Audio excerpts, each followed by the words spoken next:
Smart homes అదుర్స్ reality రంగంలో సరికొత్త విప్లవం హోమ్ ఆటోమేషన్ గురించి పూర్తి వివరాలకు చదవండి రేపటి సాక్షి దినపత్రిక. ఈ రోజు గాంధీ గారి పేరు ఎందుకు చెప్పుకుంటున్నాం, అంబేద్కర్ గారి పేరు ఎందుకు చెప్తున్నాం, పుచ్చలపల్లె సుందరిని ఎందుకు స్మరిస్తున్నాం, ప్రకాశం పంతులు గారిని ఎందుకు పొగుడుతున్నాం? వారందరూ చరిత్రలో శాంతి దూతలు, శాంతి కామకులు. హిందూ ముస్లిం క్రిస్టియన్ మధ్య గొడవలు పెట్టొద్దు, రాష్ట్రాన్ని విభజించొద్దు. అందుకనే నేను ఈరోజు ఇంకొక బిల్లు ప్రిపేర్ చేశాను. తిరుపతిని యూనియన్ టెరిటరీగా డిక్లేర్ చేయండి. తమిళనాడు ఏ విధంగా పాండుచేరికి యూనియన్ టెరిటరీకి హెడ్డో, తిరుపతిని యూనియన్ టెరిటరీగా డిక్లేర్ చేస్తే 3 లక్షల కోట్ల ఆస్తి కాపాడుతాం. ఈ హిందూ ముస్లిం క్రిస్టియన్ గొడవలు లేకుండా ఉంటుంది. తిరుపతి దేవస్థానంలో అపవిత్రం అంటూ జరిగింది అంటే నేను దాన్ని తీవ్రంగా ఖండిస్తున్నాను. చిన్నప్పుడే మా నాన్నగారు యేసు ప్రభుని సొంత రక్షకునిగా అంగీకరించక ముందు తిరుపతి నన్ను తీసుకెళ్ళి పాపనాశనంలో మునిగి బాప్తిసం తీసుకొని శ్రీనివాస్ అని నాకు పేరు పెట్టారు. అన్ని మతాలకి గౌరవిస్తాను, అందుకనే ప్రపంచ శాంతి దూతగా పేరు పొందాను. మరి మీరు సీక్రెట్గా స్టీల్ ప్లాంట్ ఎందుకు అమ్మేస్తున్నారు? నాకు ఈరోజు తెలిసింది, రేపు కోర్టులో వెకేట్ చేయడానికి బిల్లు వేశారని. 8 లక్షల కోట్లు స్టీల్ ప్లాంట్ని కాపాడుతానని చంద్రబాబు నాయుడు గారు, మోదీ గారు, పవన్ కళ్యాణ్ మాట ఇచ్చారు కదా. ఇప్పుడు దాని గురించి ఎందుకు మాట్లాడరు? 30,000 మంది అమ్మాయిల్ని ఎత్తుకెళ్ళిపోయారు, వాళ్ళు దొరకలేదు. మా గవర్నమెంట్ అధికారంలో వస్తే నేను ఫైట్ చేస్తానని పవన్ కళ్యాణ్ ఈరోజు ఆ విషయం ఎందుకు మాట్లాడట్లేదు? ముందు ఆ 30,000 అమ్మాయిలు ఎక్కడున్నారో వాళ్ళ కొరకు దీక్ష చేయి, లేదా నోరు మూసుకొని మౌనవ్రతం పాటించు. ఎవరు ఏది స్క్రిప్ట్ ఇస్తే అది చదవద్దు తమ్ముడు. ఒక వరల్డ్ లీడర్గా, ఒక స్పిరిచువల్ లీడర్గా, నీకంటే 10-15 సంవత్సరాలు వయసులో పెద్దగా, గ్లోబల్ పీస్ ప్రెసిడెంట్గా నేను ఇచ్చే సలహా పాటిస్తే నువ్వు చరిత్రహీనుడిగా ఉండవు, చరిత్ర హీరోగా మిగులుతావు. లేదా ఉప ముఖ్యమంత్రికి రాజీనామా చేసి నిన్న కాక మొన్న ఏమన్నావు దీక్ష అన్నావు, నిన్నేమో యాక్టింగ్ అంటున్నావు, ఈరోజేమో ఇంకోటి అంటున్నావు. చక్కగా యాక్టింగ్ ఫీల్డ్లోకి వెళ్ళు. అంతకంటే ముఖ్యం, ప్రత్యేక హోదా గురించి నేను ఫైట్ చేస్తుంటే రండి ఢిల్లీ వెళ్దామంటే నువ్వు స్పందించవే పవన్ కళ్యాణ్. 6 కోట్లకు ఉపయోగపడిన ప్రత్యేక హోదా మీకు వద్దా? మీరు పవర్లో ఉన్నారు, తేలేకపోతున్నారు. నేను తీసుకొస్తానని మోదీ గవర్నమెంట్తో మాట్లాడుతున్నా. తిరుపతి యూనియన్ టెరిటరీగా చేయమని ఇప్పుడే పెద్ద ఆయనతో మాట్లాడాను. మోదీ గారిని కలవడానికి రమ్మన్నారు, వీలైతే వెళ్తున్నాను. అర్థం చేసుకో. శాంతిని ప్రమోట్ చేద్దాం, యుద్ధాల్ని ఆపుదాం. నేను ప్రపంచంలో అనేక యుద్ధాలు ఆపబట్టి 17 దేశాలు, 18 Indian political parties including BJP, Congress, TDP, వైసీపీలు నాకు నోబెల్ పీస్ ప్రైజ్కి నామినేట్ చేశారు. యుద్ధాలు వద్దు, శాంతి కావాలి. రేపేమో స్టీల్ ప్లాంట్ని అమ్మేస్తున్నారు. రేపే 100 రోజులు మీరు 6 ఇచ్చిన వాగ్దానాలు ఫెయిల్ అయినందుక ఈ లడ్డూ కాంట్రవర్సీ, లేదా స్టీల్ ప్లాంట్ని సీక్రెట్గా అమ్మేయడానిక ఈ లడ్డూ కాంట్రవర్సీ, లేదా స్పెషల్ ప్రత్యేక హోదా మీరు ఎస్ అని ఎందుకు అనలేదు? కోర్టు నోటీసులు ఇచ్చిన తర్వాత ముఖ్యమంత్రి గారికి, గవర్నమెంట్కి 10 సంవత్సరాల నుంచి ప్రత్యేక హోదా వస్తే మన అప్పులన్నీ 6 కోట్ల ఆంధ్రులు బాగుపడతారు, 15 కోట్లు తెలుగు ప్రజలు హ్యాపీ ఫీల్ అవుతారు. దాని గురించి మీరు నోరెప్పుకుంటా, ఫైట్ చేయకుండా, ఢిల్లీ రాకుండా, ధర్నాకి రాకుండా, నాతో కూర్చోకుండా ఏం చేస్తున్నారు?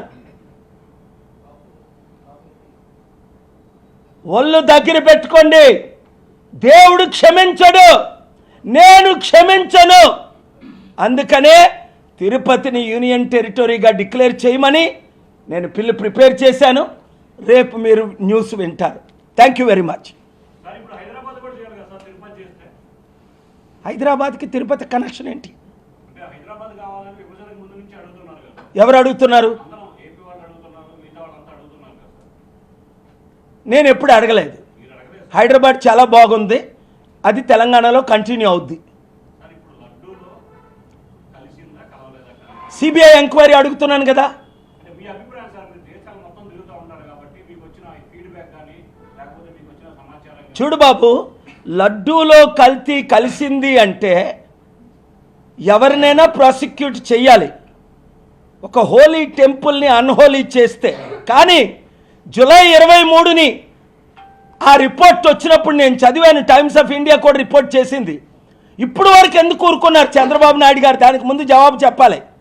అంటే 100 రోజులు మీరు ఫెయిల్ అయిపోయింది డిస్ట్రాక్ట్ చేయడానిక, స్టీల్ ప్లాంట్ని సీక్రెట్గా అమ్మడానిక, ప్రత్యేక హోదా కావాలని కోర్టులో ఫైల్ చేయి. కనీసం నేను ఫైట్ చేస్తున్నాను 6 కోట్లు ఆంధ్రుల తరపుని, 15 కోట్లు తెలుగు ప్రజల తరపుని. మీరు ఎందుకు కౌంటర్ ఫైల్ చేయలేదని అడుగుతున్నాను చంద్రబాబుని, పవన్ కళ్యాణ్ని. మొన్న విశాఖపట్నంలో 38 మంది ప్రాణాలు పోతే ఎన్వైర్మెంటల్ కంపెనీ నెగ్లిజెన్సీ వల్ల పవన్ కళ్యాణ్ ఎక్కడున్నాడు? వరదలు వచ్చి 10 లక్షల మంది విజయవాడ ప్రజలు మునిగిపోతుంటే పవన్ కళ్యాణ్ బయటకు వస్తే సెల్ఫీలు తీసుకోవాలట. ఎవడు అడుగుతున్నాడు నీతో సెల్ఫీలు? నాతో కోర్టుకి రా. ఇవాళ కొన్ని వందల మంది సెల్ఫీలు తీసుకున్నారు. నాతో జడ్జిలు సెల్ఫీలు తీసుకుంటున్నారు, లాయర్లు సెల్ఫీలు తీసుకుంటున్నారు, ప్రెసిడెంట్లు సెల్ఫీలు తీసుకుంటున్నారు. అందుకని బయటికి వెళ్ళమా? ప్రజల కొరకు నేను ఉంటాను, అండగా ఉంటానన్న పవన్ కళ్యాణ్ ఎక్కడున్నాడు? సనాతన ధర్మం, సనాతన గొడవలు ఎందుకు మనకి? హిందువులు హిందూ పని చేయని, ముస్లింలు ముస్లిం పని చేయని, క్రిస్టియన్స్ క్రిస్టియన్ పని చేయని, అందరం దేశంలో శాంతిగా ఉందాం.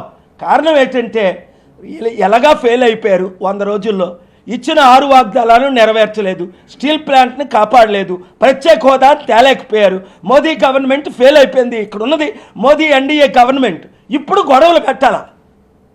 అప్పుడు మోదీ ఎలాగైతే పాకిస్తాన్ మీద యుద్ధం అంటాడో ఎలక్షన్స్ ముందు, లేదా చైనా ఆక్యుపై అంటాడో, లేదా ప్రపంచంలో వెళ్ళి నేను లెక్చర్ ఇస్తాను అంటాడో శాంతిదూతలాగా, ఇక్కడ పవన్ కళ్యాణ్ వాడుకుంటున్నారు. ఎలాగ చంద్రబాబు నాయుడు ముసలైపోయాడు, బీజేపీ ఎలాగ 1% లేదు, ఒరే నువ్వు రెచ్చగొట్టు, వైసీపీలో ఉన్న ఎవడైనా యూజ్లెస్ ఫెలోస్ ఉంటే వాళ్ళు వచ్చి నీ పార్టీలో చేరుతారు, చేల్చుకో. ఆల్రెడీ ఒకడు అంటాడు పవన్ కళ్యాణ్ 2029లో ముఖ్యమంత్రి చేస్తాడు. అటు ఎదవ, ఒక ఎదవ.